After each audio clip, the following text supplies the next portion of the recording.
tutorials from YouTube, feel free to use it, but as far as I'm concerned, this is like the nastiest what we can do.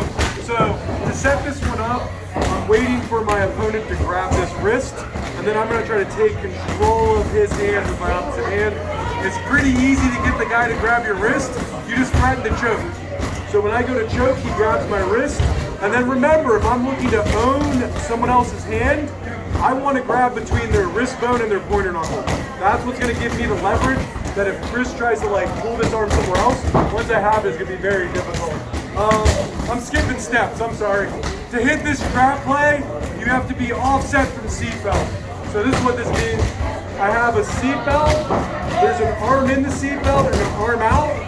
Traditionally, I would fall to the side that the arm in is up, so that if Chris was able to get out of hooks, all the way out, and tries to turn back into me, I have his arm so he can't turn into me. But he can turn the other way, and when he turns the other way, I can re-attack his back. If we go this opposite way, traditionally when I was first learning jiu-jitsu, this was the weak side and it's no longer considered that. This is the side where you have this nasty dilemma from. But just look, if I get out, this was the thinking behind it. If Chris gets his hips out now, he turns into me, I can't really stop him.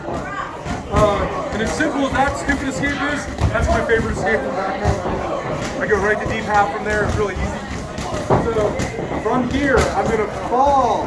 So the open arm is up in the air, and now I'm gonna start to create an angle for the dilemma. I put my foot to a hip, I press the guy down, and I'm gonna chop him in the middle. From here, I start threatening the choke. This hand goes to stop me, I'm gonna control it. And now I need my heel to touch ribs on the other side of the arm. Once I have that, I'm drawing the arm down and crossing my feet. If Chris tries to get this arm out, it's really difficult. If this was like a street fight, I mean, fuck, you'd have him. You could just start going crazy after his head. He wouldn't be able to stop you anymore. So any of these crucifix positions are great if you're allowed to strike.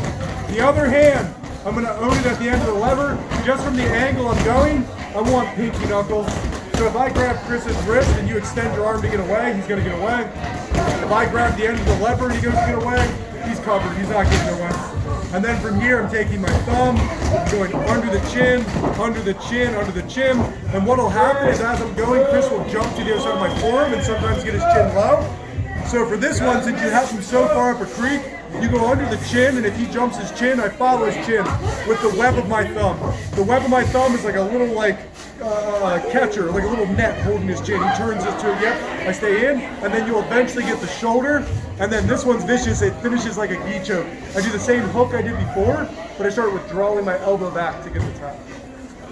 So again, we'll have 5 minutes to mess with this. I get a seatbelt, I fall up to the other side, and I'm gonna make my leg go up. So this liability of the guy jumping his hips out, I'm taking care of that first. It's not a body triangle. My foot could be at the hip, my foot could be here, but if you see, it's like a high chop on the body. So if Chris tries to jump his hips out, it's just gonna be very difficult. I can start by trying to strangle, but I really want to get this hand on the hand, this hand on the hand. I chop over, I pull low, I lock, and then from here, I go pinky knuckle. The guy, you try to extend this arm, you try to get either arm out. It's very difficult. I use this to solve this kind of over the shoulder. Start trying to solve it. Once I hook the shoulder, start retracting the elbow.